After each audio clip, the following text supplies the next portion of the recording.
Hey everybody, I wanted to jump on real quick tonight and just share with you something that really struck me from the scripture reading today. If you guys don't know, here at Witty and Gritty, we're big fans of the Bible Recap by Tara Lee Cobble and the Daily Audio Bible by Brian Hardin.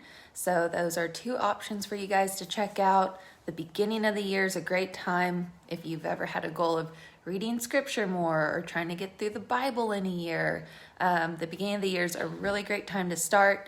If you stick with it every day, you'll have read the whole Bible within a year. Now, let me be honest, there's days that life is real and I miss a day or two, but there's short, manageable chunks that I can always double up and get caught back up. So I try to do it every day, but life happens.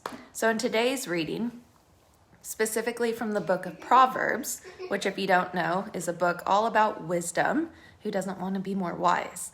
I can think of a lot of dumb things I've done and wish I had a little more wisdom. So Proverbs, very good book to start if you want to read it on your own. But the Daily Audio Bible is one I'm working through this year. Again, it'll be the, I'll say second time, because one of those times I wasn't as disciplined about it. So we'll just say the second time. And today it was Proverbs 1:24 through 28. And when you hear it, it's pretty harsh.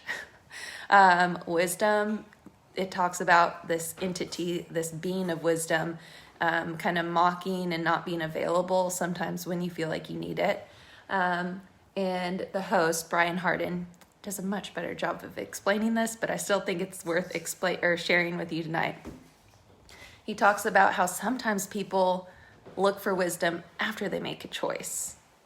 And I've been that person. I impulsively make a decision, or I just go for it without thinking through it too much. And then there's consequences or outcomes I'm not too proud of. And then I'm like, oh, I could really use some wisdom and advice right now.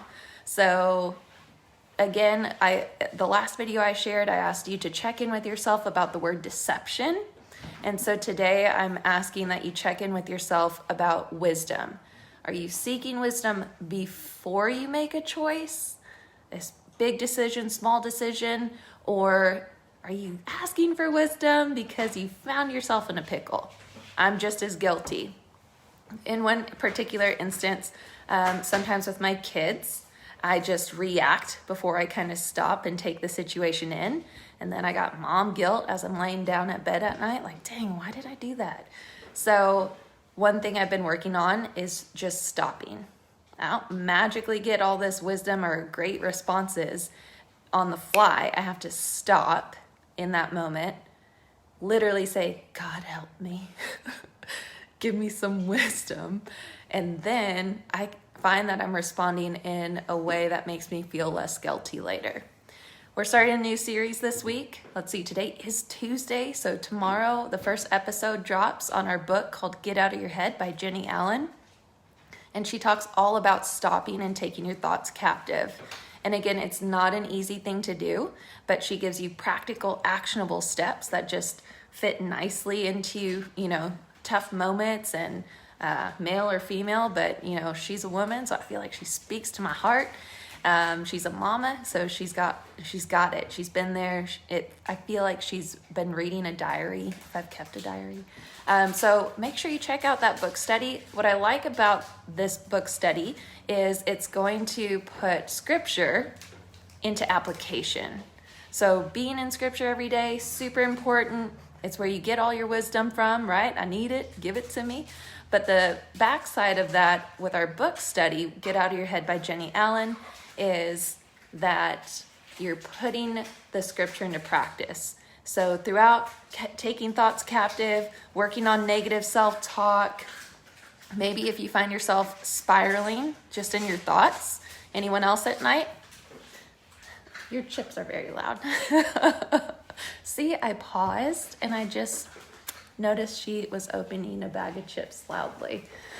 Anyways, if your thoughts are spiraling at night, you can't get good sleep. How to take those thoughts captive, especially if they're negative thoughts. Being an athlete, I used to have this negative self-talk that would hype me up.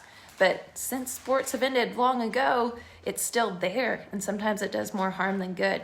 We talk all about this in our book study, again, on Get Out of Your Head by Jenny Allen. Check out our website, get your hands on the book. We hit the high notes, but there's tons of information in the book that you're going to want to read for yourself and interpret based on your situation. So, recap, Bible recap. If you ever wanted to get better about reading scripture, check out Bible Recap with Tara-Leigh Cobble, Daily Audio Bible with Brian Hardin. 2 different options, just 2 different styles. Try both, see which one you prefer. We love them both. They're manageable chunks. If you get behind, it's easy to get caught up on. It's read to you, so you don't have to sound out the crazy names in there. No offense, I have a crazy name, proud of it. And then today's focus was on wisdom. Are you seeking wisdom before you're making choices in tough situations? Or do you wait till the aftermath when you're in a jam and you're like, okay, now I'd like to hear what you had to say about the thing before I did it? And then again, we're starting our new series tomorrow called Get Out of Your Head by Jenny Allen, all about taking control of spiraling thoughts or destructive thoughts, negative self-talk, and living a happier, healthier life. And that's our goal here at Witty and Gritty. All right, guys, I'm going to go eat some dinner. Talk to you later.